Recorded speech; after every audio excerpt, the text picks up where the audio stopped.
Salut, vendredi 26 juillet 2024. Vendredi c'est Shabbat, hein. Ça va être un Shabbat de folie, hein, je vous dis tout de suite. Donc ça commence fort, donc vous allez voir le sujet. Donc ça a impacté apparemment pas tout à fait 1 million de personnes.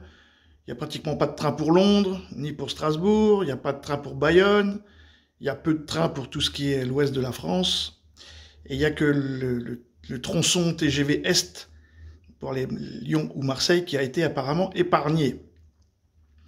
Et ce bordel, apparemment, d'après les informations, va durer tout le week-end.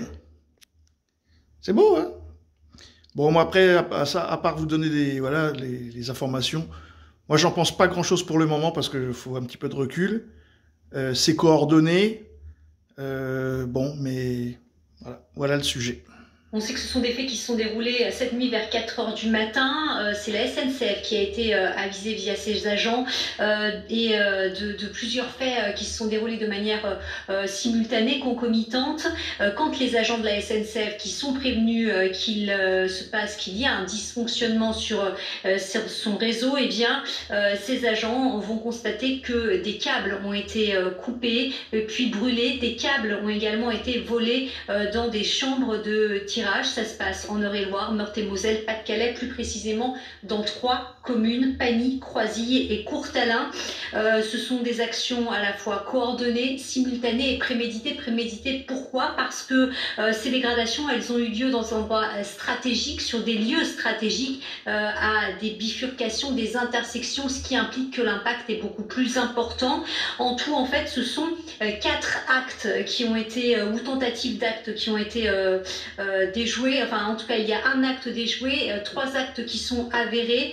Cet acte qui a été, on le rappelle, déjoué, c'est sur l'axe sud-est, dans la commune de Vergigny, dans Lyon précisément. Ce sont les agents de la SNCF qui ont réussi à mettre en fuite une camionnette qui justement partait d'une gare.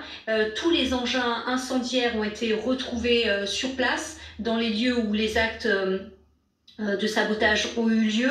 Les gendarmes sont également sur place, ils sont à pied d'œuvre pour tenter. Bon, moi je dirais que c'est une commande, hein. C'est une commande qui a été passée parce que voler le cuivre, on sait qui c'est qui vole le cuivre, parce qu'un sabotage syndicaliste, je sais ce que c'est, mais ça c'est un vol, donc c'est une commande. Donc le jour que ce soit fait, le jour de l'ouverture des Jeux Olympiques, voilà.